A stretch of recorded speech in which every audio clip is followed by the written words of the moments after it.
에밀리아, 네가 진심이냐? 한국 남자라고. 그 남자를 선택한다면 나는 더 이상 네 아버지가 아니다. 이야기 지금 시작합니다. 나는 지금 런던행 비행기 안에 있다. 옆자리에서 준호가 소피에게 그림책을 읽어주고 있고 나는 창밖의 구름을 바라보며 5년 전 그날을 떠올린다. 아버지의 서재문을 두드리기 전 복도에 서서 한참을 망설이던 그 순간을. 용기를 내, 에밀리아. 아버지도 이해하실 거야. 하지만 나는 이미 알고 있었다. 아버지가 어떤 분인지. 40년간 영국 전역의 건물을 설계하시며 단 한 번도 자신의 원칙을 굽히지 않으셨던 분. 빅토리아 시대의 고전주의를 신봉하시고 전통이야말로 가장 가치 있는 것이라 믿으시는 분. 그리고 무엇보다 베넷 가문이 순수성을 평생의 자부심으로 여기시는 분. 노크 소리가 유난히 크게 들렸다. 들어오너라, 에밀리아. 아버지의 목소리. 언제나 그렇듯 중후하고 권위적이었다. 나는 문손잡이를 잡은 채 한 번 더 숨을 들이마셨다. 서재 안은 익숙한 냄새로 가득했다. 오래된 책과 가죽, 그리고 아버지가 즐겨 피우시던 파이프 담배향. 햇살이 비스듬히 들어와 먼지를 반짝이게 했다. 책장에 빼곡히 꽂힌 건축 서적들, 벽에 걸린 팔라디오의 석판화, 책상 위에 구식 제도용 컴퍼스. 이 모든 것이 아버지의 세계였다. 변하지 않고 변할 필요도 없는 세계. 아버지. 내 목소리가 떨렸다. 28이었지만 아버지 앞에서 나는 언제나 10살짜리 소녀가 되어버렸다. 무슨 일이냐? 표정이 심각하구나. 아버지는 반안경 너머로 나를 바라보셨다. 은발이 단정하게 빗어 넘겨져 있었고 트위드 재킷에는 증조부로부터 물려받은 회중식의 체인이 달려 있었다. 나는 그 체인이 흔들리는 것을 바라보며 입을 열었다. 말씀드릴 게 있어요. 사귀는 사람이 생겼어요. 잠시 침묵. 아버지가 천천히 펜을 내려놓으셨다. 그래? 좋은 소식이구나. 누구냐? 케임브리지에서 함께 공부한 친구인가? 아니면 박물관에서 일하는 그 청년인가? 내 심장이 쿵쾅거렸다. 차라리 이 말을 하지 않았으면 좋겠다는 생각이 머릿속을 스쳤다. 하지만 이미 늦었다. 아니요. 서울에서 만났어요. 제가 건축 세미나에 참석했을 때요. 서울? 아버지의 눈썹이 올라갔다. 그 미세한 변화에서 나는 다가올 폭풍을 예감했다. 그럼 한국 사람이란 말이냐? 네, 아버지. 나는 최대한 차분하게 대답했다. 하지만 내 손은 치마를 움켜쥐고 있었다. 에밀리아. 아버지의 목소리가 낮아졌다. 차갑게 가라앉았다. 이건 분노가 아니었다. 더 나쁜 것 실망이었다. 네가 진심이냐? 한국 남자라고? 그 말투에는 내가 뭔가 터무니없는 것을 말했다는 뉘앙스가 담겨 있었다. 마치 내가 아버지, 저 화성인과 결혼하려고요라고 말한 것처럼. 아버지, 제 말 좀 들어주세요. 나는 간청하듯 말했다. 그는 정말 좋은 사람이에요. 다정하고 성실하고 저를 존중해줘요. 이름은 준호예요. 김준호. 서울에서 건축 설계 일을 하고 있어요. 건축가? 아버지가 웃으셨다. 하지만 그건 기쁜 웃음이 아니었다. 냉소였다. 그럼 더욱 안 되겠구나, 에밀리아. 동양의 건축은 우리 서양 건축과 완전히 다르다. 철학 자체가 다르고 미학이 다르며 근본이 다르지. 목재와 종이로 짓는 건물을 어떻게 진정한 건축이라 부를 수 있겠느냐? 나는 주먹을 쥐었다. 손톱이 손바닥에 박혔다. 아버지, 준호는 훌륭한 건축가예요. 서울대학교를 졸업했고 수많은 프로젝트를 성공적으로 완수했어요. 그리고 무엇보다 건축에 대한 그의 철학은 아버지와 다르지 않아요. 사람을 위한 공간을 만든다는 것, 그게 본질이잖아요. 본질? 아버지가 책상을 톡 치셨다. 에밀리아, 넌 모르는구나. 결혼이란 두 사람만의 문제가 아니야. 그건 문화의 결합이고 전통의 계승이며 가치관의 공유란다. 나는 평생 베넷 가문의 명예를 지켜왔어. 우리 할아버지도 증조부도 그래왔지. 우리는 영국인이고 우리의 뿌리는 이 땅에 있단다. 그럼 저는요? 내 목소리가 갈라졌다. 눈물이 차올랐다. 제 행복은요? 제 선택은요? 저도 베넷 가문 사람이지만 저도 제 인생을 살 권리가 있잖아요. 아버지는 잠시 당황하신 듯 보였다. 내가 우는 모습을 보신 게 몇 년 만인지 모르겠다. 어머니가 돌아가신 이후로 나는 아버지 앞에서 눈물을 보이지 않으려 애썼다. 내 행복을 위해서 하는 말이다. 아버지의 목소리가 조금 부드러워졌지만 단호함은 여전했다. 지금은 사랑에 눈이 멀어 그렇게 생각하겠지만 곧 현실을 마주하게 될 거야. 언어도 다르고 음식도 다르고 살아온 방식도 완전히 다른 사람과 어떻게 평생을 함께 살겠느냐? 1년 아니 6개월이면 후회하게 될 거다. 후회하지 않아요. 나는 눈물을 닦으며 말했다. 함께 있으면 행복해요. 그와 이야기하면 세상이 더 넓어지는 것 같아요. 다른 문화를 배우는 게 즐거워요. 그리고 무엇보다 그는 저를 있는 그대로 받아들여줘요. 충분하지 않아. 아버지의 목소리가 다시 차갑게 식었다. 에밀리야, 내 말을 잘 들어라. 그 사람을 만나지 마라. 이건 부탁이 아니라 명령이다. 아버지로서의. 나는 의자에서 벌떡 일어났다. 다리가 후들거렸지만 나는 최대한 똑바로 서려고 했었다. 아버지, 죄송하지만 그건 제가 결정할 일이에요. 저는 이미 28이에요. 더 이상 아버지의 허락을 구해야 할 나이가 아니에요. 아버지가 천천히 일어나셨다. 그 순간 나는 아버지가 얼마나 늙으셨는지 깨달았다. 등이 약간 구부정했고 손에는 노인성 반점이 보였다. 하지만 그 눈빛만큼은 여전히 강렬했다. 그렇다면 아버지가 말씀하셨다. 네가 그 남자를 선택한다면 나는 더 이상 내 아버지가 아니다. 그 말이 가슴에 비수처럼 박혔다. 아버지, 나가거라. 더 이상 할 말이 없다. 나는 서재를 나왔다. 복도를 걷는 내내 눈물이 멈추지 않았다. 내 방에 들어가 문을 잠그고 침대에 몸을 던졌다. 베개에 얼굴을 묻고 한없이 울었다. 왜 사랑하는 사람을 선택하는 게 이렇게 어려운 걸까? 왜 나는 아버지와 준호 중 하나를 선택해야 하는 걸까? 어머니가 살아계셨다면 어땠을까? 어머니라면 아버지를 설득하셨을까? 아니면 어머니도 아버지 편이셨을까? 한참을 울고 나서 나는 휴대폰을 꺼냈다. 준호에게 전화를 걸었다. 밤 11시. 서울은 아침 8시였다. 여보세요? 에밀리야? 그의 목소리를 듣는 순간 또 눈물이 쏟아졌다. 준호. 아버지가. 나는 울먹이며 오늘 있었던 일을 이야기했다. 준호는 한마디 끊지 않고 들어주었다. 괜찮아요, 에밀리야. 그가 부드럽게 말했다. 시간이 해결해 줄 거예요. 제가 아버님을 직접 뵙고 말씀드릴게요. 준호, 당신은 우리 아버지를 몰라요. 한번 마음먹으면 절대 바뀌지 않으세요. 증조부 때부터 이어온 가문의 전통이니 영국인의 자부심이니 하는 걸 평생 지켜오신 분이에요. 그래도 괜찮아요. 준호의 목소리에는 흔들림이 없었다.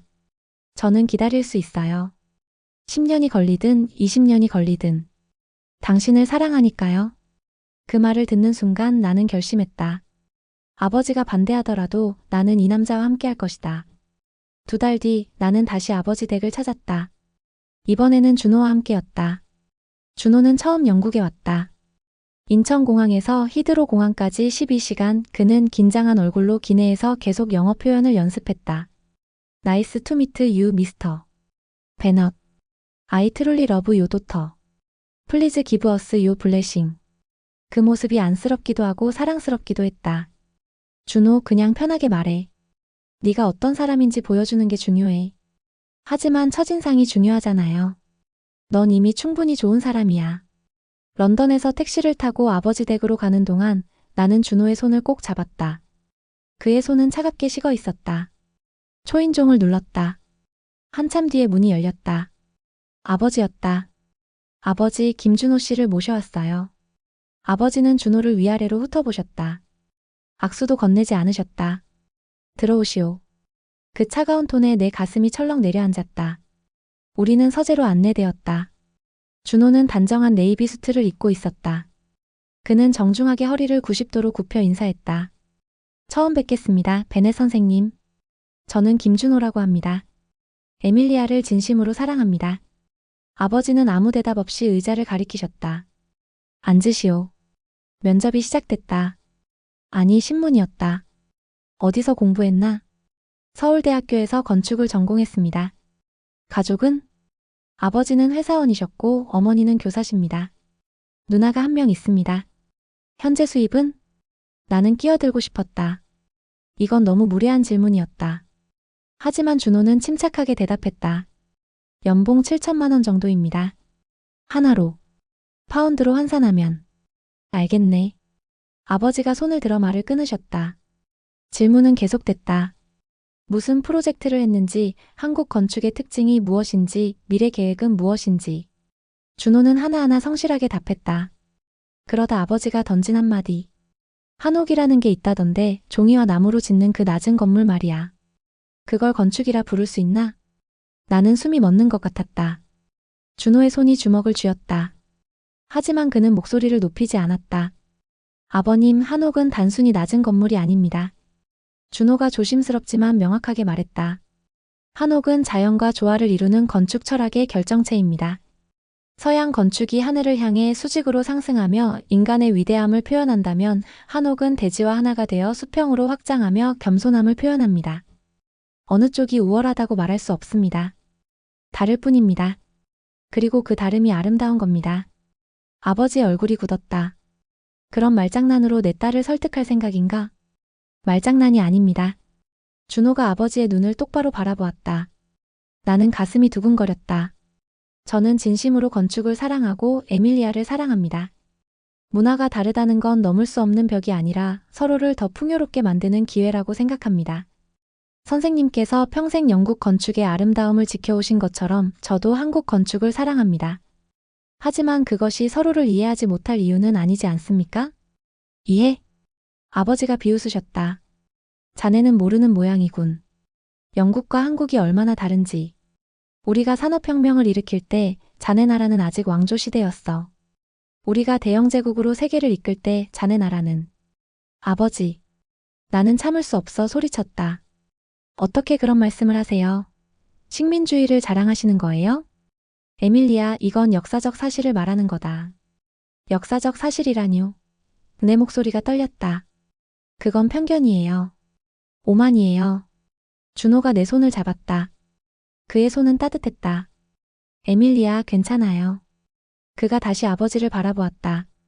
선생님, 역사는 누구도 선택할 수 없습니다. 하지만 미래는 우리가 만들어가는 것입니다. 저는 에밀리아와 함께 좋은 미래를 만들고 싶습니다. 두 문화가 공존하는 가정, 서로를 존중하는 관계. 그게 제 꿈입니다. 아버님의 축복을 받고 싶지만 받지 못하더라도 저는 그녀를 지킬 것입니다. 평생. 침묵이 흘렀다. 나는 숨도 쉴 수 없었다. 그리고 아버지가 벌떡 일어나셨다. 나가주시오. 그리고 다시는 내 딸을 만나지 마시오.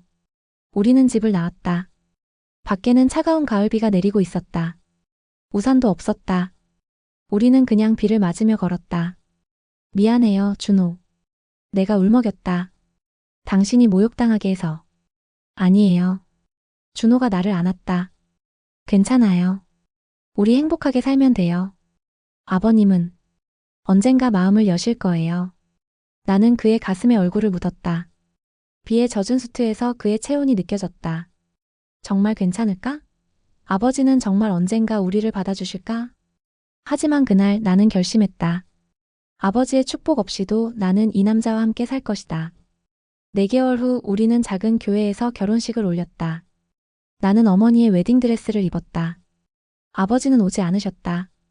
빈 앞줄 자리를 보며 나는 눈물을 참았다.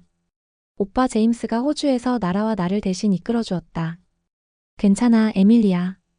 오빠가 팔짱을 끼며 속삭였다. 아버지는 시간이 지나면 마음을 여실 거야. 하지만 나는 알았다. 아버지는 그런 분이 아니라는 것을. 결혼식이 끝나고 우리는 서울로 떠났다. 인천공항에 도착했을 때의 그 낯설. 한글 간판, 김치 냄새, 빨리빨리 문화. 모든 게 새로웠고 두려웠고 동시에 설렜다. 처음 1년은 정말 힘들었다. 한국어 배우기, 지하철 갈아타기, 반말과 존댓말 구분하기, 시장에서 가격 흥정하기. 모든 게 도전이었다. 특히 시댁 식구들을 만날 때가 제일 어려웠다. 시어머니는 친절하셨지만 나는 항상 긴장했다. 젓가락질이 서툴러서, 김치찌개가 너무 매워서, 한국식 인사법을 몰라서. 실수할 때마다 나는 움츠러들었다. 괜찮아요. 천천히 배우면 돼요. 준호가 항상 위로해 주었다. 그리고 2년째 나는 임신을 했다. 입덧이 심했다. 한국 음식 냄새에 토할 것 같았고 병원에서는 의사 선생님 말을 절반도 알아듣지 못했다. 나는 자주 울었다. 외로웠다. 어머니가 그리웠다. 아버지가 보고 싶었다. 아버지. 밤마다 나는 아버지 생각을 했다. 아버지에게 편지를 썼다. 아버지, 저 엄마가 될 거예요. 손녀를 보러 오시겠어요? 답장은 오지 않았다. 소피가 태어났다. 작고 붉은 얼굴, 커다란 눈. 나를 닮은 동시에 준호를 닮았다. 그 순간 나는 깨달았다. 이 아이는 두 문화의 아이라는 것을. 영국도 한국도 아닌 우리만의 아이라는 것을. 헐로 소피. 나는 속삭였다. 안녕 소피야. 아버지에게 소피 사진을 보냈다. 100일 사진도 돌 사진도. 크리스마스 카드도 생일 카드도. 모두 묵묵부답이었다. 5년이 흘렀다. 소피는 이제 엄마, 배고파와 마미, 임 헝그리를 동시에 말하는 아이가 되었다. 나는 국제학교에서 아이들을 가르쳤고 준호는 승진했다. 우리는 조금 더 큰 아파트로 이사했다. 행복했다. 정말로. 하지만 가슴 한구석은 항상 비어 있었다. 아버지라는 이름의 빈자리. 그러던 어느 겨울밤 오빠에게서 전화가 왔다. 에밀리아, 아버지가 쓰러지셨어. 핸드폰을 떨어뜨릴 뻔했다. 뭐라고? 심장이야. 지금 병원에 계신데. 에밀리아, 아버지가 너를 찾으셔. 5년 만이었다. 지금 가볼게요. 전화를 끊고 나는 준호를 바라보았다. 같이 가요. 준호가 말했다. 이번엔 제대로 인사드릴게요. 그래서 지금 나는 런던행 비행기 안에 있다. 창밖의 구름을 바라보며 나는 생각한다. 아버지, 이제는 우리를 받아주실까요? 손녀 소피를 안아주실까요? 준호와 악수라도 해주실까요? 나는 모른다. 하지만 한 가지는 안다. 이번에는 내가 먼저 손을 내밀 것이다. 아버지가 거부하더라도 나는 계속 손을 내밀 것이다. 왜냐하면 나는 배웠으니까. 사랑한다는 건 상대가 내 뜻대로 변하기를 기다리는 게 아니라 내가 먼저 다가가는 것이라는 걸. 가족이란 그런 것이니까. 런던 히드로 공항에 도착한 건 새벽 5시였다.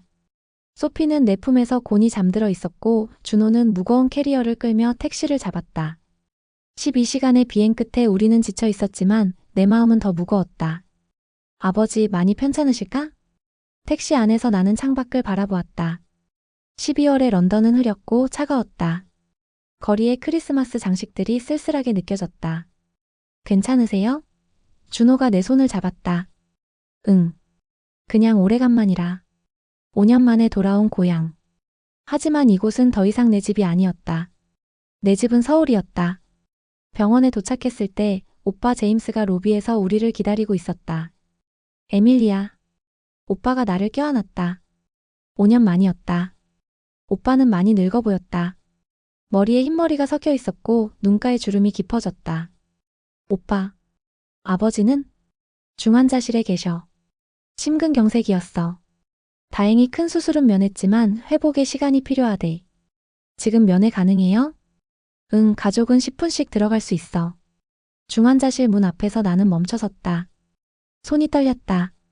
5년 만에 아버지를 보는 것. 어떤 표정을 지어야 할까? 뭐라고 말해야 할까? 에밀리아. 준호가 어깨를 토닥였다. 천천히 하세요. 저는 여기서 기다릴게요. 나는 고개를 끄덕이고 문을 열었다. 침대에 누워 계신 아버지. 산소 마스크를 쓰고 온몸에 선이 연결되어 있었다. 항상 단정하셨던 아버지가 이렇게 약해 보인 적이 없었다. 백발이 헝클어져 있었고 얼굴은 창백했다. 아버지. 내 목소리에 아버지가 천천히 눈을 뜨셨다. 나를 보시더니 잠시 멈칫하셨다. 에밀리아. 왔구나. 네, 아버지. 소피도 데려왔어요. 소피. 아버지가 중얼거리셨다. 내 손녀. 눈물이 났다. 5년 동안 우리를 거부하셨던 아버지가 손녀라는 단어를 입에 올리시다니. 빨리 낳으셔야 해요. 소피가 할아버지 보고 싶어 해요. 미안하구나. 아버지의 목소리가 갈라졌다.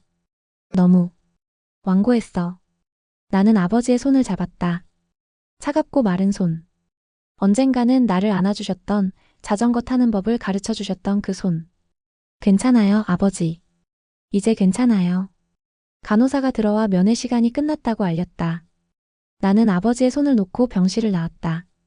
복도에서 나는 한참을 울었다. 준호가 말없이 나를 안아주었다. 일주일 후 아버지는 퇴원하셨다. 하지만 의사는 조심하라고 당부했다. 추운 환경은 심장에 좋지 않다고, 따뜻하게 지내야 한다고. 문제는 집이야.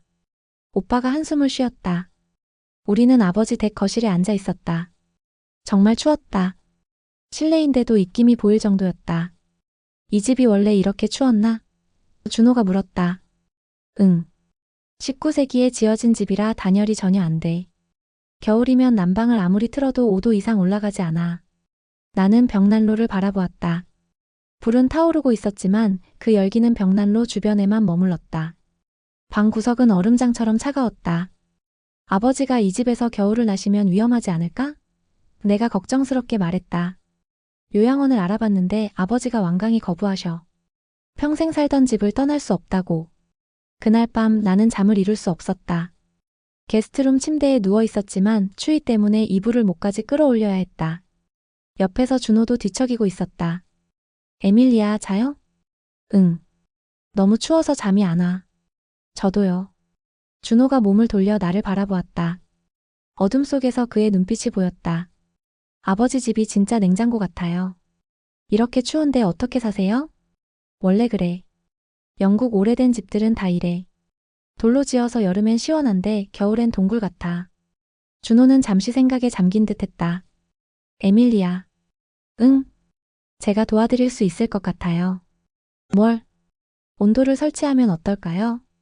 나는 몸을 일으켰다. 온돌? 한국식 바닥 난방 말하는 거야? 네. 바닥에 난방 시스템을 깔면 열이 아래에서 위로 올라와서 방 전체가 따뜻해져요. 벽난로처럼 한 곳만 뜨거운 게 아니라 균일하게 따뜻해지죠. 나는 그 말을 곱씹어 보았다. 온돌. 서울 아파트의 따뜻한 바닥. 겨울 아침 소피가 바닥에 배를 깔고 만화를 보던 모습. 그 편안함. 하지만 준호, 이건 19세기 석조 건물이야. 구조가 완전히 달라. 위험하지 않을까? 물론 쉽지는 않겠죠. 하지만 불가능하지는 않아요. 저한테 건축 설계 경험이 있잖아요. 구조를 분석해서 안전하게 설치할 수 있어요. 그래도 나는 망설였다. 아버지가 허락하실까? 한국식 난방이라고 하면 내 목소리가 작아졌다. 아버지는 평생 동양 문화를 거부하신 분이었다. 5년 만에 화해의 분위기가 조성되고 있는데 이런 제안이 다시 갈등을 불러일으키지 않을까? 그럼 몰래 하면 어떨까요? 준호가 조심스럽게 제안했다. 몰래? 아버님이 병원에 계실 때나 제임스 씨 댁에 계실 때 작업하는 거예요. 완성한 다음에 보여드리는 거죠. 말로 설명하는 것보다 직접 느껴보시는 게 더 설득력 있을 것 같아요. 나는 고민에 빠졌다. 한편으로는 좋은 생각 같았다. 아버지에게 정말 필요한 것이었고 준호의 능력이라면 충분히 해낼 수 있을 것 같았다. 하지만 다른 한편으로는 두려웠다. 아버지가 화를 내시면? 우리를 다시 거부하시면? 준호, 나는 모르겠어. 아버지가 화내시면 어떡해? 막 화해하려는 참인데. 에밀리아. 준호가 내 손을 잡았다. 한번 느껴보시면 생각이 바뀌실 거예요. 추위를 녹이는 건 말이 아니라 체험이에요. 제 경험상 온도를 한번 경험한 사람은 다시는 다른 난방으로 돌아가지 않아요. 그의 눈빛에는 확신이 있었다. 그 확신이 나를 설득했다. 정말 안전하게 할 수 있어? 약속할게요. 그리고 아버지가 화내시면 제가 책임질게요. 모든 건 제 아이디어였다고 말씀드리게요. 나는 한숨을 쉬었다. 알았어. 하지만 조건이 있어. 오빠한테는 미리 말하자. 오빠 허락은 받아야 해. 물론이죠. 다음날 아침 우리는 오빠를 설득했다. 온돌? 오빠가 고개를 갸웃했다. 그게 뭔데? 준호가 노트북을 꺼내 설명했다. 온돌의 원리, 에너지 효율, 설치 과정. 그림과 사진을 보여주며 상세히 설명했다. 흥미롭네. 오빠가 턱을 쓸었다. 하지만 아버지가 알면 화내실 텐데. 그래서 나중에 보여드리려고요. 내가 말했다. 완성된 다음에요. 오빠가 고민했다. 아버지 건강을 생각하면 필요한 일이긴 한데. 좋아, 해보자. 내가 아버지를 내 집에 모실게. 그동안 작업해. 고마워요, 오빠. 그렇게 비밀 프로젝트가 시작됐다. 준호는 먼저 집을 꼼꼼히 조사했다. 바닥 구조, 배관, 전기 시스템. 줄자를 들고 이 방 저 방을 돌아다니며 측정했다. 나는 그를 따라다니며 메모했다. 생각보다 상태가 좋네요. 준호가 말했다. 석조 구조라 튼튼하고 바닥도 충분히 두꺼워요. 온돌 설치에 문제 없을 것 같아요. 정말? 다행이다. 자재는 현지에서 구해야 하는데. 준호가 리스트를 작성했다. 단열재, 배관, 온수 시스템. 며칠 걸리겠지만 가능해요. 나는 준호가 설계도를 그리는 모습을 지켜보았다. 집중한 그의 옆얼굴. 연필을 굴리며 계산하는 모습. 이 사람은 정말 일할 때 빛이 난다. 준호. 응. 당신 정말 대단해. 그가 웃으며 고개를 들었다. 이 정도는 기본이죠. 제 전공이잖아요. 아니, 그게 아니라. 나는 말을 고르며 속삭였다. 아버지를 위해 이렇게까지 해주는 게 고마워. 아버지가 당신한테 그렇게 차갑게 대하셨는데. 준호가 연필을 내려놓고 나를 바라보았다. 에밀리아, 아버님은 나쁜 분이 아니에요. 단지 당신이 걱정되셨던 거죠. 다른 문화권 남자와 결혼해서 불행해질까봐. 부모라면 당연한 마음이에요. 그래도. 그리고 솔직히 말하면 준호가 장난스럽게 웃었다. 이거 재미있어요. 영국 전통 가옥에 한국 전통 난방을 접목시키는 거. 건축가로서 도전적인 프로젝트죠. 나도 웃음이 났다. 이 사람은 항상 이랬다. 어려운 상황도 긍정적으로 바라보고 문제를 기회로 만들었다. 일주일 동안 준호는 자재를 구하고 설치 계획을 세웠다. 나는 그를 도왔다. 자재 가게를 함께 돌아다니고 번역을 해주고 간단한 작업을 거들었다. 소피는 할머니 시어머니가 한국에서 와서 돌봐주기로 했다. 우리가 너무 바쁠 것 같아서. 엄마, 할아버지 집 고치는 거야? 소피가 물었다. 응, 아빠가 할아버지 집을 따뜻하게 만들어드리는 거야. 와, 아빠 대단하다. 소피의 눈이 반짝였다. 나도 그 눈을 보며 생각했다. 그래, 내 아빠는 정말 대단한 사람이야. 드디어 작업이 시작됐다. 아버지는 오빠 댁에 계시고 우리는 매일 아침 9시부터 밤 11시까지 일했다. 바닥을 뜯어내고 단열재를 깔고 배관을 설치하고 다시 바닥을 덮었다. 먼지가 날렸고 소음이 심했고 우리는 땀범벅이 됐다. 준호, 쉬어야 해. 너무 무리하는 거 아냐? 괜찮아요. 시간이 별로 없어요. 아버님이 오시기 전에 끝내야죠. 그는 쉬지 않고 일했다. 나도 함께 일했다. 공구를 건네주고 자재를 나르고 청소를 했다. 힘들었지만 이상하게 행복했다. 우리 둘이 함께 무언가를 만들어가는 이 시간. 아버지를 위해, 우리 가족을 위해. 2주 후 온돌이 완성됐다. 준호가 시스템을 가동했다. 보일러가 작동하고 따뜻한 물이 바닥 배관을 돌기 시작했다. 어때요? 준호가 물었다. 나는 신발을 벗고 바닥에 발을 디뎠다. 처음에는 별로였다. 하지만 10분, 20분이 지나자 변화가 느껴졌다. 바닥이 따뜻해지기 시작했다. 그 따뜻함이 발끝에서 온몸으로 퍼졌다. 준호. 이거. 좋죠? 나는 바닥에 주저앉았다. 손바닥을 바닥에 댔다. 따뜻했다. 정말 따뜻했다. 서울집의 그 따뜻함.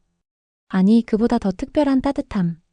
왜냐하면 이건 사랑하는 사람이 만들어준 따뜻함이었으니까. 고마워, 준호. 눈물이 났다. 왜 울어요? 몰라. 그냥. 당신이 너무 고마워서. 준호가 내 옆에 앉았다. 우리는 한동안 말없이 따뜻한 바닥에 앉아 있었다. 이제 아버님을 모셔오죠. 준호가 말했다. 응. 근데 준호, 아버지가 화내시면 어떡해? 사전에 허락도 안 받고. 괜찮을 거예요. 준호가 확신에 찬 목소리로 말했다. 따뜻함은 말보다 강해요. 이 온기가 아버님의 마음도 녹일 거예요. 나는 그의 손을 꼭 잡았다. 그랬으면 좋겠다. 그날 밤 우리는 온돌이 깔린 거실 바닥에 누워 천장을 바라보았다. 창밖에는 눈이 내리고 있었지만 실내는 봄처럼 따뜻했다. 에밀리아. 응? 행복해요? 응. 지금 이 순간 정말 행복해. 준호가 내 손을 잡았다. 따뜻한 손. 내일이면 아버지가 오신다. 어떤 반응을 보이실지 모르겠다. 화를 내실 수도 실망하실 수도 있다. 하지만 괜찮다. 우리는 최선을 다했으니까. 사랑으로 만든 따뜻함이니까. 그리고 나는 믿는다. 준호가 말한 것처럼 이 따뜻함이 아버지의 마음도 녹일 수 있을 거라고. 오빠의 차가 집 앞에 멈춰 섰을 때 내 심장은 미친 듯이 뛰었다. 에밀리아, 괜찮아? 준호가 내 손을 잡았다. 떨려. 아버지가 화내시면 어떡해? 다 잘 될 거예요. 하지만 준호의 손도 약간 떨리고 있었다. 우리 둘 다 긴장하고 있었던 것이다. 현관문이 열렸다. 오빠가 먼저 들어오셨고 아버지가 그 뒤를 따랐다. 아버지는 여전히 야위어 보이셨지만 병원에서보다는 안색이 나아 보이셨다. 아버지, 집에 오신 걸 환영해요. 나는 최대한 밝은 목소리로 말했다. 아버지는 고개만 끄덕이셨다. 그리고 현관 안으로 한 걸음 들어서셨다. 그 순간이었다. 아버지가 멈춰 서셨다. 얼굴에 의아한 표정이 스쳤다. 이건. 아버지, 무슨 일이세요? 오빠가 물었다. 이상하군. 실내가 이토록 따뜻하다니. 나는 준호를 쳐다봤다. 준호가 작게 고개를 끄덕였다. 시작됐다. 아버지는 천천히 안으로 걸어 들어오셨다. 코트를 벗으시고 주위를 둘러보셨다. 익숙한 집이었지만 무언가 달라진 것을 느끼신 듯했다. 아버지, 신발 벗으세요. 내가 조심스럽게 말했다. 왜? 실내화를 신어야지. 그냥 한번 벗어보세요. 아버지는 이상하다는 표정으로 구두를 벗으셨다. 양말 신은 발로 바닥을 디뎠다. 그 순간 아버지의 눈이 커졌다. 이게 바닥이 따뜻해? 아버지는 믿을 수 없다는 표정으로 바닥을 내려다보셨다. 그리고 다시 발을 디뎠다. 한 걸음, 두 걸음. 거실을 가로질러 걸으시며 바닥을 확인하셨다. 말도 안 돼. 이 집이 이렇게 따뜻한 적이 40년을 살았는데 한 번도. 아버지. 나는 숨을 깊이 들이마셨다. 준호가 만든 거예요. 뭐? 아버지가 우리를 돌아보셨다. 준호가 난방 시스템을 설치했어요. 한국식 난방이에요. 온돌이라고 하는. 말을 끝맺기도 전에 아버지의 얼굴이 굳었다. 내가 두려워하던 그 표정이었다. 허락도 없이? 내 집에? 아버님, 죄송합니다. 준호가 앞으로 나섰다. 하지만 아버님 건강을 생각하면 꼭 필요한 일이었습니다. 추운 환경은 심장에 좋지 않다고 의사 선생님이. 그건 내가 판단할 일이야. 아버지의 목소리가 높아졌다. 나는 숨이 막혔다. 역시 이렇게 되는구나. 하지만 그때 오빠가 끼어들었다. 아버지, 진정하세요. 저도 알고 있었어요. 제가 허락했습니다. 제임스, 너도? 네. 아버지가 이 추운 집에서 지내시는 걸 더 이상 볼 수 없었어요. 준호가 좋은 방법을 제안했고 저는 동의했습니다. 아버지는 아무 말씀도 하지 않으셨다. 그저 바닥을 내려다보고 계셨다. 긴 침묵이 흘렀다. 일단 앉으세요, 아버지. 내가 조심스럽게 말했다. 피곤하실 텐데. 아버지는 천천히 소파로 걸어가셨다. 앉으시면서도 계속 바닥을 의식하고 계셨다. 발을 움직이며 온기를 확인하시는 것 같았다. 어떻게 작동하는 거지? 아버지가 물으셨다.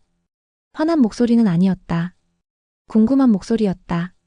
준호가 설명하기 시작했다. 바닥 밑에 배관을 깔았습니다. 그 배관을 통해 따뜻한 물이 순환하고 그 열이 바닥을 데웁니다. 바닥이 따뜻해지면 그 열이 위로 상승하면서 방 전체를 고르게 데우는 원리입니다. 벽난로처럼 한 곳만 뜨거운 게 아니라, 네, 균일한 온도를 유지합니다. 그리고 에너지 효율도 훨씬 좋습니다. 아버지는 고개를 끄덕이셨다. 건축가로서의 본능이 작동하는 것 같았다. 바닥 구조는 괜찮나? 이 집은 19세기 건물인데. 확인했습니다. 석조 구조라 오히려 더 안정적입니다. 바닥도 충분히 두껍고요. 구조적으로 전혀 문제 없습니다. 나는 두 사람의 대화를 지켜보았다. 아버지가 화를 내지 않으신다. 오히려 기술적인 질문을 하고 계신다. 이건 좋은 신호인가? 비용은 얼마나 들었나?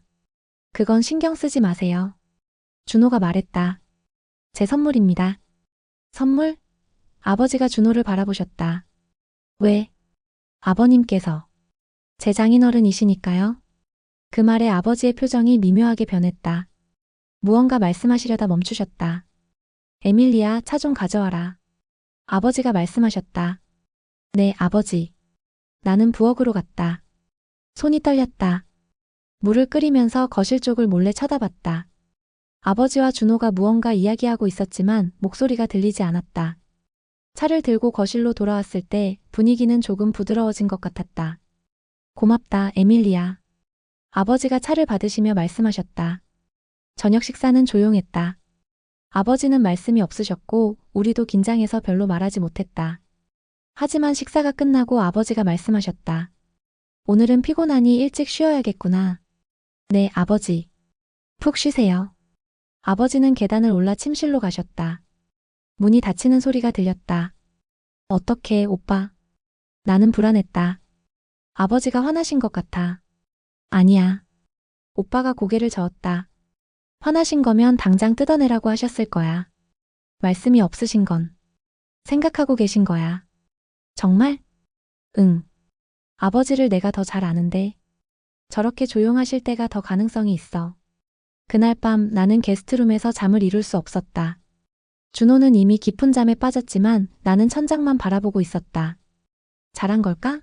아니면 아버지를 더 화나게 만든 걸까? 새벽 2시쯤 나는 목이 말라 부엌으로 내려갔다. 복도를 지나는데 아버지 침실 문틈으로 불빛이 새어나왔다. 아버지도 주무시지 못하고 계신 것 같았다. 잠시 망설이다가 나는 문을 살짝 두드렸다. 아버지? 저예요. 들어오너라. 아버지는 침대에 앉아 책을 읽고 계셨다. 아니, 읽는 척하고 계신 것 같았다. 책장이 한참 전부터 넘어가지 않고 있었으니까. 주무시지 않으세요? 잠이 안 오는구나. 나는 침대 가장자리에 조심스럽게 앉았다. 아버지 화나셨어요? 아니다. 아버지가 책을 덮으셨다. 화난 건 아니고 그냥 이상한 기분이구나. 이상한 기분이요? 응. 아버지가 창밖을 바라보셨다. 40년을 이 집에서 살았는데 겨울이 이렇게 따뜻한 적이 한 번도 없었어. 항상 두꺼운 잠옷을 입고 담요를 3장 덮고 자야 했지. 그런데 오늘은 담요 한 장으로도 충분하더구나. 그럼 좋으신 거예요? 아버지가 나를 바라보셨다. 에밀리아, 내 남편은 착한 사람이구나. 내 가슴이 뛰었다. 내 남편.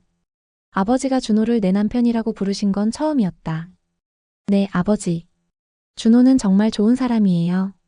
나는 오랫동안 틀렸던 것 같아. 아버지가 조용히 말씀하셨다. 동양과 서양을 나누고 우리와 그들을 구분하고. 하지만 바닥의 따뜻함에는 국적이 없더구나. 눈물이 났다. 참으려고 했지만 참을 수 없었다. 아버지. 미안하구나, 에밀리아. 너희를 5년 동안 외면해서. 손녀도 보지 못하고. 괜찮아요, 아버지. 이제 괜찮아요. 나는 아버지를 껴안았다. 아버지도 나를 안아주셨다. 어렸을 때 이후 처음이었다. 아버지의 어깨에서 오래된 파이프 담배 냄새가 났다. 그리운 냄새. 소피를 보고 싶구나. 아버지가 속삭이셨다. 내일 데려올게요. 소피도 할아버지 보고 싶어 해요. 그 아이는 나를 닮았나, 너를 닮았나? 둘 다요. 그리고 준호도 닮았어요. 아버지가 웃으셨다. 정말 오랜만에 보는 아버지의 웃음이었다. 그럼 예쁘겠구나. 나는 그날 밤 아버지와 오랫동안 이야기를 나눴다. 서울에서의 생활, 소피의 성장, 준호의 일. 아버지는 조용히 들어주셨고 가끔 질문하셨다. 다음 날 아침 나는 아버지 방문 소리에 잠에서 깼다. 시계를 보니 8시였다. 평소 아버지는 6시에 일어나시는 분인데 부엌에 내려가니 아버지가 커피를 마시고 계셨다. 아버지 잘 주무셨어요? 응. 아버지가 고개를 끄덕이셨다. 이상하게도 아주 깊이 잤구나. 몇 년 만에 이렇게 푹 잔 것 같아. 다행이에요. 아버지는 일어나서 거실로 걸어가셨다. 그리고 바닥에 손을 댔다. 여전히 따뜻하네. 밤새 일정한 온도를 유지해요. 그게 온돌의 장점이에요. 신기하구나. 그때 준호가 내려왔다. 좋은 아침입니다, 아버님. 응, 잘 잤나? 네, 아버님은요? 나도. 잘 잤어. 두 남자가 마주 보고 있었다. 어색한 침묵. 하지만 어제와는 다른 침묵이었다. 적대적이지 않은 조심스러운 침묵. 커피 드릴까? 준호가 물었다. 그래, 고맙네. 식탁에 앉아 아침을 먹는데 아버지가 말씀하셨다. 준호. 네, 아버님. 이 난방 시스템. 잘 만들었어. 감사합니다. 내가 40년 동안 건축을 했지만 아버지가 계속 말씀하셨다. 사람을 이렇게 따뜻하게 만드는 건 몰랐구나. 나는 항상 건물의 외형만 생각했어. 높이, 비율, 아름다움. 하지만 정작 그 안에 사는 사람의 체온은 생각하지 못했지. 준호는 조심스럽게 대답했다. 아버님께서 설계하신 건물들은 아름답습니다. 제가 자료를 찾아봤는데 정말 훌륭하시더군요. 저는 그저 작은 부분을 추가한 것뿐입니다. 아니야. 아버지가 고개를 저으셨다. 자네가 추가한 건 작은 부분이 아니야. 따뜻함이지. 그리고 따뜻함은 건축의 본질일지도 모르겠구나. 나는 두 사람을 번갈아 보았다. 아버지의 눈빛이 어제와 달랐다. 여전히 조심스러웠지만 적어도 적대적이지는 않았다. 그리고 그 눈빛에는 존중 같은 것이 담겨 있었다. 아버님. 준호가 말했다. 제가 한국에서 자료를 좀 가져왔습니다. 온돌의 역사와 원리에 대한 건데 혹시 관심 있으시면. 그래, 보여주게. 준호가 노트북을 꺼냈다. 두 사람은 화면을 보며 이야기를 나누기 시작했다. 단열 효과, 에너지 효율, 역사적 발전 과정. 나는 그 모습을 보며 조용히 미소 지었다. 시작이었다. 아직 완전한 화해는 아니었지만 적어도 시작이었다. 바닥의 따뜻함이 두 사람의 마음도 천천히 녹이고 있었다. 오후에 소피를 데려왔다. 소피는 낯선 환경에 처음엔 겁을 먹었지만 곧 적응했다. 할아버지. 소피가 아버지에게 달려갔다. 아버지는 어색하게 소피를 안으셨다. 하지만 그 눈빛은 부드러웠다. 이게 내 손녀구나. 네, 아버지. 소피예요. 예쁘구나. 정말 예쁘네. 소피는 바닥에 배를 깔고 누웠다. 와, 따뜻해. 엄마, 여기 바닥이 우리 집처럼 따뜻해. 아버지가 놀라서 나를 보셨다. 서울 집도 이런가? 네. 한국은 거의 모든 집이 온돌이에요. 그렇구나. 아버지는 바닥에 누워있는 소피를 바라보셨다. 그리고 조용히 중얼거리셨다. 따뜻함은 국경을 넘는구나. 그날 저녁 우리 네 식구는 따뜻한 거실에 둘러앉아 저녁을 먹었다. 처음으로 가족 같은 느낌이 들었다. 밤이 깊어갈수록 나는 확신했다. 우리는 이제 괜찮을 거라고. 따뜻함이 우리를 하나로 만들고 있다고. 온돌이 완성된 지 3일째 되는 날 아버지의 친구들이 방문하기로 했다. 에밀리아, 오늘 손님들이 오신단다. 아버지가 아침 식사 때 말씀하셨다. 누구세요, 아버지? 건축협회 사람들이야. 매달 모임이 있거든. 내가 아파서 몇 달 빠졌는데 오늘은 여기서 하기로 했어. 나는 긴장했다. 아버지의 동료들. 그분들도 아버지처럼 전통주의자들이실까? 준호를 어떻게 볼까? 준호도 함께 있어야 하나요? 내가 조심스럽게 물었다. 당연하지. 아버지가 말씀하셨다. 온도를 만든 사람이 설명을 해줘야지. 나는 준호를 쳐다봤다.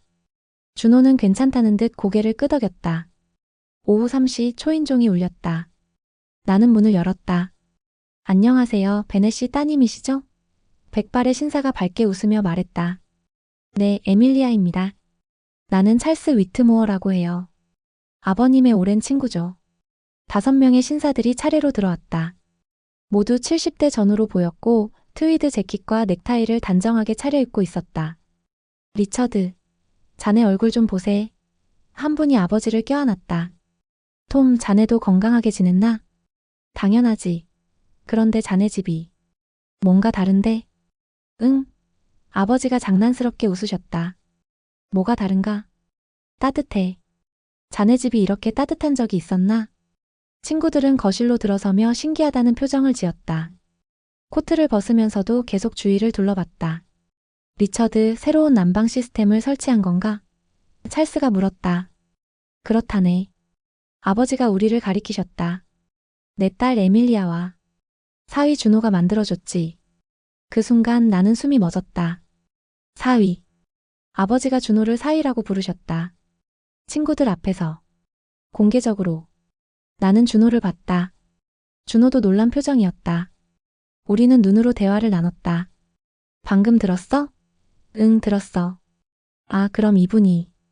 찰스가 준호를 바라봤다. 김준호입니다. 준호가 정중하게 인사했다. 만나서 반갑습니다. 오, 한국 분이시군요. 톰이 반갑게 악수를 청했다. 나는 한국 전쟁 때 의료병으로 복무했었어요. 서울에 1년 있었죠. 아, 물론 그게 60년도 더 전 일이지만. 그러셨군요. 준호가 미소 지었다. 그런데 이 따뜻함은 어떻게 만든 건가요? 또 다른 분이 물었다. 온돌이라는 한국 전통 난방 방식입니다. 준호가 설명하기 시작했다. 바닥 아래에 배관을 깔아서. 친구들은 관심을 보이며 질문을 쏟아냈다. 어떻게 작동하는지, 얼마나 효율적인지, 설치가 어려운지. 나는 주방에서 차와 스콘을 준비하면서 거실의 대화를 들었다. 아버지는 자랑스러운 표정으로 준호의 설명을 듣고 계셨다. 정말 똑똑한 청년이군요, 리처드. 찰스가 말했다. 그렇지. 아버지가 대답하셨다. 내가 40년간 건축을 해왔지만 이런 아이디어는 생각도 못했네. 나는 그 말을 듣고 가슴이 뭉클했다. 아버지가 준호를 인정하시는 것 같았다. 차를 나르며 나는 친구들의 표정을 살폈다. 모두 호의적이었다. 편견 어린 시선은 보이지 않았다. 에밀리아, 당신 남편은 훌륭한 건축가네요. 한 분이 말했다. 감사합니다. 리처드, 자네 운이 좋아. 톰이 아버지를 보며 말했다. 이렇게 좋은 사이를 두다니. 아버지는 잠시 침묵하셨다. 그리고 조용히 말씀하셨다. 나는 오랫동안 그걸 몰랐네. 하지만 이제 알았어. 그 말에 담긴 의미를 나는 알았다. 후회와 감사, 그리고 새로운 시작. 친구들이 돌아간 후 저녁 시간이 되었다. 우리는 함께 저녁을 준비했다. 아버지는 이례적으로 부엌에 들어오셔서 샐러드를 만드셨다. 아버지가 요리를 하시다니. 내가 놀라서 말했다. 가끔은 해야지. 아버지가 웃으셨다. 너희 어머니가 살아계실 때는 자주 했었어. 어머니 이야기가 나온 건 오랜만이었다. 아버지는 어머니가 돌아가신 후 거의 그 이야기를 하지 않으셨다. 어머니가 보셨으면 좋았을 텐데. 내가 속삭였다. 그래, 내 어머니도 준호를 좋아했을 거야. 아버지가 말씀하셨다. 너희 어머니는 나보다 마음이 넓은 사람이었으니까. 저녁 식사 후 아버지가 말씀하셨다. 준호, 나랑 벽난로 앞에서 한잔할까? 네, 좋습니다. 두 남자는 거실 벽난로 앞에 앉았다. 나는 소피를 재우고 조용히 계단에 앉아 그들의 대화를 엿들었다. 끼어들고 싶지 않았다. 이건 그들만의 시간이어야 했다. 아버지가 위스키 2잔을 따르셨다. 건배, 건배. 잔을 부딪히는 소리가 들렸다. 잠시 침묵. 벽난로의 불이 타닥타닥 소리를 냈다. 준호. 아버지가 먼저 말씀하셨다. 네, 아버님. 나는 오랫동안 틀렸던 것 같네. 나는 숨을 죽였다. 아버지의 목소리에는 평소에 없던 부드러움이 있었다. 내가 평생 지은 건물이 100개가 넘어. 멋진 건물들이지. 사람들이 감탄하는 건물들. 하지만 아버지가 말을 이었다. 그 어떤 건물도 이 바닥 하나만큼 사람을 따뜻하게 만들지는 못했어. 아버님. 나는 항상 겉만 봤어. 건물의 외형, 스타일, 전통. 하지만 정작 중요한 건 그 안에 사는 사람이었지. 그들이 따뜻한지, 편안한지, 행복한지. 그게 본질이었는데 말이야. 준호는 조용히 듣고 있었다. 자네가 내게 가르쳐준 건 기술이 아니야. 아버지가 계속 말씀하셨다. 따뜻함이지. 아니, 그보다 더 큰 것. 배려, 사랑? 뭐라고 불러야 할지 모르겠지만 자네는 늙은 장인어른을 위해 허락도 받지 않고 2주 동안 밤낮으로 일했지. 그것도 날 거부했던, 자네를 무시했던 사람을 위해서. 나는 눈물이 났다. 계단에 앉아 조용히 울었다. 아버님, 저는. 준호가 말하려 했다. 아니, 내 말을 끝까지 들어주게. 아버지가 손을 들으셨다. 나는 자네를 5년 동안 외면했어. 자네가 어떤 사람인지 알려고도 하지 않았지. 그저 한국 사람이라는 이유만으로, 다르다는 이유만으로. 나는 멍청한 노인이었어. 그렇지 않습니다. 아니야. 멍청했지. 나는 문화와 전통을 지킨다고 생각했지만 사실은 그저 두려웠던 거야. 변화가 두려웠고 내가 모르는 세계가 두려웠어. 그래서 벽을 쌓았지. 높고 두꺼운 벽을. 벽난로에 불이 흔들렸다. 그림자가 벽에 춤을 췄다. 하지만 자네는 그 벽을 부수지 않았어. 아버지가 말씀하셨다. 설득하려고 하지도 논쟁하려고 하지도 않았지. 대신 자네는 따뜻함을 만들었어. 말이 아니라 행동으로, 논리가 아니라 마음으로. 그리고 그 따뜻함이 내 마음을 녹였어. 아버님. 준호의 목소리가 떨렸다. 준호. 아버지가 잔을 들었다. 자네는 훌륭한 건축가야. 그리고 더 중요한 건 훌륭한 사람이지. 내 딸이 자네를 선택한 건 내 인생 최고의 행운이야. 비록 내가 그걸 깨닫는데 5년이 걸렸지만. 감사합니다. 준호도 잔을 들었다. 그리고 미안하네. 자네에게, 에밀리아에게, 소피에게. 5년이라는 시간을 돌려줄 수는 없지만 앞으로는 제대로 된 아버지이자 할아버지가 되겠네. 두 남자가 잔을 부딪혔다. 나는 계단에서 소리 없이 울었다. 행복한 눈물이었다. 아버님. 준호가 조용히 말했다. 문화는 다르지만 따뜻함은 같다고 생각합니다. 사랑하는 사람을 아끼는 마음, 가족을 지키려는 마음. 그건 영국이든 한국이든 같습니다. 그래, 정말 멋진 말이야. 아버지가 고개를 끄덕이셨다. 그리고 아버님. 준호가 계속했다. 아버님께서 에밀리아를 걱정하신 건 당연한 겁니다. 부모라면 누구나 그래요. 저도 나중에 소피가 크면 그럴 것 같아요. 이 남자가 과연 내 딸을 행복하게 해줄까? 고민하겠죠. 아버지가 웃으셨다. 그때는 자네가 나처럼 완고한 아버지가 되는 건가? 아니요. 준호도 웃었다. 저는 장인어른처럼 현명한 아버지가 되고 싶습니다. 비록 늦게 깨달으셨지만 깨달으신 거잖아요. 그게 중요한 것 같아요. 침묵이 흘렀다. 평화로운 침묵. 준호. 네. 이제 반말하게. 자네는 내 아들이야. 나는 입을 막고 울었다. 소리가 날까봐. 감사합니다. 아버지. 준호의 목소리도 떨렸다. 이리 오게. 의자 움직이는 소리가 들렸다. 그리고 포옹하는 소리. 나는 더 이상 참을 수 없어서 거실로 뛰어내려갔다. 아버지. 두 남자가 놀라서 나를 봤다. 내 눈은 눈물범벅이었다. 에밀리아, 엿듣고 있었구나. 아버지가 웃으셨다. 죄송해요. 하지만. 나는 더 이상 말할 수 없었다. 그저 두 남자를 번갈아 보며 울었다. 준호가 다가와 나를 안았다. 아버지도 우리를 안아주셨다. 세 사람이 거실에서 한참을 그렇게 서 있었다. 우리 가족이구나. 아버지가 중얼거리셨다. 네, 아버지. 우리 가족이에요. 그날 밤 나는 행복해서 잠들 수 없었다. 옆에서 준호도 뒤척이고 있었다. 준호. 응. 고마워. 뭐가? 모든 게. 온돌도 아버지한테 인내심 있게 대해준 것도 우리 가족이 되어준 것도. 준호가 나를 안았다. 에밀리아, 우리는 처음부터 가족이었어. 단지 아버님께서 그걸 깨닫는데 시간이 필요했을 뿐이야. 그래도 5년은 너무 긴 시간이었어. 하지만 이제 우린 남은 평생을 함께할 수 있잖아. 아버님과 함께. 나는 준호의 가슴에 얼굴을 묻었다. 사랑해. 나도 사랑해. 창밖에는 눈이 내리고 있었다. 하지만 집안은 따뜻했다. 온돌의 따뜻함이 아니라 사랑의 따뜻함이었다. 다음 날 아침 식탁에서 아버지가 말씀하셨다. 에밀리아, 준호. 네, 아버지. 나도 한국에 가보고 싶구나. 자네들이 사는 곳을 보고 싶어. 그리고 한옥도 보고 싶고. 준호와 나는 눈을 마주쳤다. 정말요, 아버지? 그럼. 봄쯤 가면 어떨까? 날씨도 좋고. 좋아요. 서울 구경 시켜드릴게요. 그리고 전통 한옥 마을도 가고요. 기대되는구나. 소피가 끼어들었다. 할아버지, 한국 가면 떡볶이 먹어요. 진짜 맛있어요. 아버지가 소피의 머리를 쓰다듬으셨다. 그래, 떡볶이도 먹고 할아버지가 한국말도 배워야겠구나. 우리는 모두 웃었다. 따뜻한 아침이었다. 바닥도 마음도. 벽은 무너졌고 다리가 놓였다. 두 문화 사이에, 두 세대 사이에, 두 마음 사이에. 그리고 그 다리를 만든 건 온돌이 아니었다. 사랑이었다.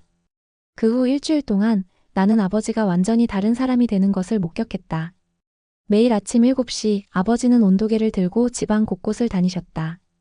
거실, 주방, 침실, 복도. 온도를 기록하고 노트에 적으셨다.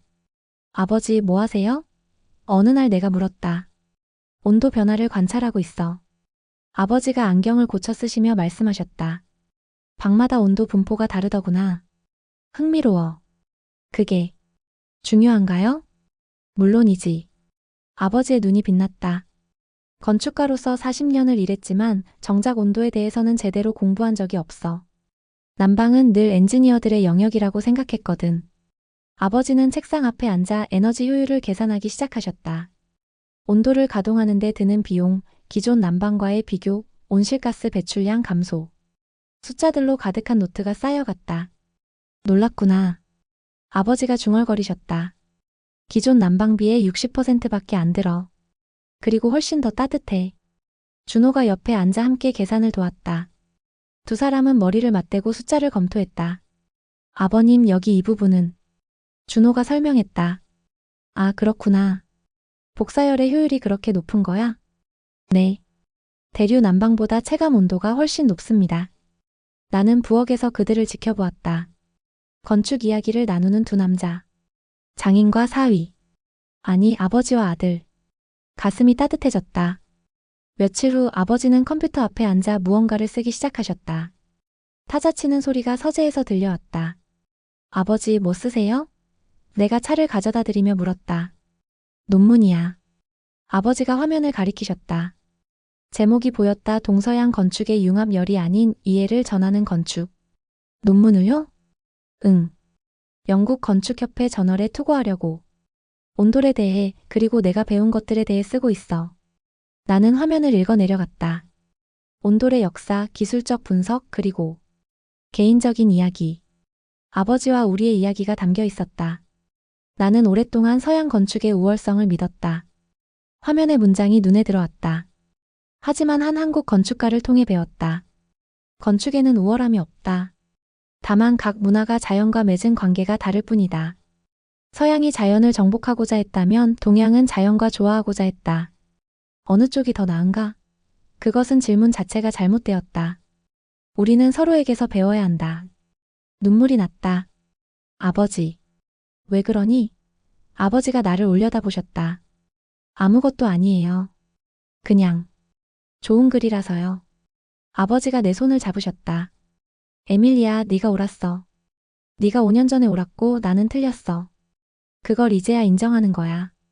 아버지. 나는 아버지를 껴안았다. 한 달이 지났다. 아버지의 건강은 완전히 회복되었다. 의사도 놀라워했다. 베넷 씨, 뭔가 하셨나요? 심장 상태가 많이 좋아지셨네요. 따뜻하게 지냈을 뿐입니다. 아버지가 웃으셨다. 그리고 드디어 발표 날이 왔다. 영국 건축협회 원래 세미나. 아버지가 발표자로 나서신다고 했을 때 협회 사람들은 모두 놀랐다. 리처드 베넷이 10년 만에 연단에 선다고? 우리는 모두 세미나장에 갔다. 나와 준호, 소피, 그리고 오빠 제임스. 대형 강당은 100명이 넘는 건축가들로 가득 찼다. 저분들 앞에서 발표하시는 거예요? 나는 긴장했다. 응. 아버지는 이 분야의 원로이셔. 저분들 중 절반은 아버지 제자들이야. 오빠가 설명했다. 아버지가 연단에 오르셨다. 흰 셔츠에 네이비 수트. 당당한 자세. 그 모습이 자랑스러웠다. 신사숙녀 여러분, 오늘 저는 특별한 이야기를 하고자 합니다. 아버지가 시작하셨다. 제 사위 이야기입니다. 청중들이 웅성거렸다. 리처드 베넷이 개인적인 이야기를? 제 사위는 한국에서 온 건축가입니다. 김준호. 5년 전 제 딸이 그와 결혼하겠다고 했을 때 저는 반대했습니다. 아니, 반대 정도가 아니었죠. 저는 그를 거부했습니다. 5년 동안 만나지도 않았습니다. 나는 준호의 손을 꼭 잡았다. 준호도 긴장한 표정이었다. 왜 거부했을까요? 아버지가 계속하셨다. 저는 동양 건축을 이해하지 못했기 때문입니다. 아니, 이해하려고 하지 않았습니다. 서양 건축이 우월하다고 우리의 방식이 옳다고 믿었으니까요. 화면에 우리 집 사진이 떴다. 지난 겨울 저는 심장마비로 쓰러졌습니다. 퇴원 후 집으로 돌아왔는데 놀라운 일이 일어났습니다. 제 집이 따뜻했습니다. 청중들이 웃었다. 제 사위가 온도를 설치했던 겁니다. 한국 전통 난방 방식이죠. 바닥을 데우는 방식입니다. 화면에 온돌 구조도가 나타났다. 준호가 만든 설계도였다. 처음엔 화가 났습니다. 허락도 없이 내 집에 동양식 난방을? 하지만 그날 밤 저는 40년 만에 처음으로 따뜻하게 잤습니다. 아버지의 목소리가 부드러워졌다. 그리고 깨달았습니다. 제가 평생 추구해온 건축의 본질을 놓치고 있었다는 걸. 저는 외형만 봤습니다. 스타일, 비율, 미학. 하지만 정작 중요한 건 그 안에 사는 사람이었습니다. 그들이 따뜻한지, 편안한지, 행복한지. 화면에 그래프들이 나타났다. 에너지 효율, 온도 분포, 비용 비교. 온돌은 단순히 효율적인 난방이 아닙니다. 아버지가 말씀하셨다. 그것은 철학입니다. 땅과 하나가 되는 것, 자연과 조화하는 것. 서양 건축이 하늘을 향한다면 동양 건축은 땅을 품습니다. 청중들은 숨죽이고 들었다. 한 동양 건축가가 내게 알려준 건 기술이 아니었습니다. 아버지의 목소리에 감정이 실렸다. 마음의 온도였습니다. 편견으로 가득한 노인을 향한 인내와 사랑. 말이 아닌 행동으로 보여준 따뜻함. 아버지가 우리를 가리키셨다. 저기 제 딸과 사이가 있습니다. 그들이 제게 가르쳐 준 건 이겁니다. 건축은 벽을 쌓는 게 아니라 다리를 놓는 것이라고. 문화를 나누는 게 아니라 연결하는 것이라고. 박수가 터져 나왔다. 처음엔 몇 명, 그리고 점점 더 많은 사람들이. 마침내 강당 전체가 기립박수를 보냈다. 나는 울고 있었다. 준호도 눈시울을 붉혔다. 준호. 내가 속삭였다. 응.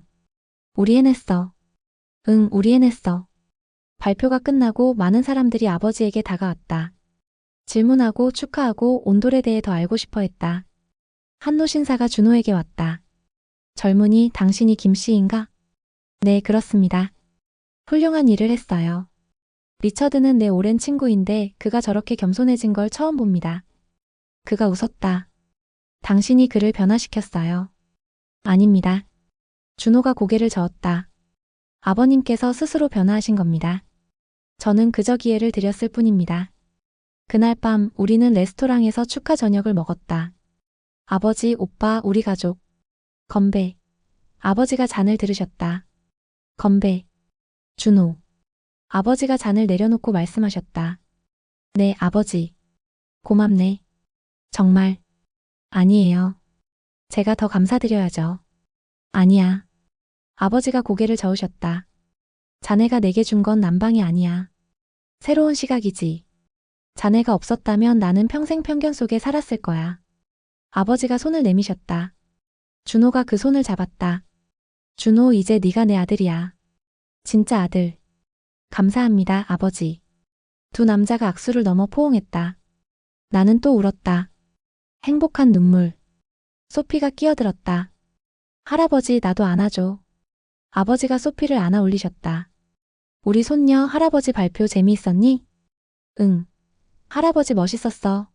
그런데 할아버지 이제 한국 가는 거 맞죠? 그럼 약속했잖아. 그로부터 석 달 후 봄이 왔다. 우리는 아버지를 모시고 서울로 갔다.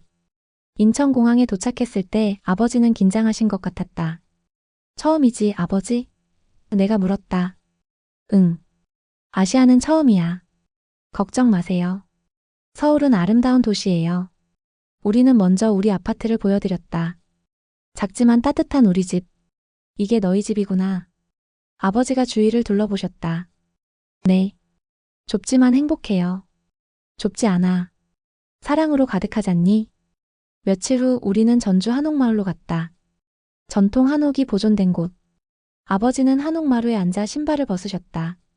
그리고 발을 바닥에 댔다. 따뜻해. 아버지가 중얼거리셨다. 네. 한옥도 온도를 사용해요. 수백 년 동안.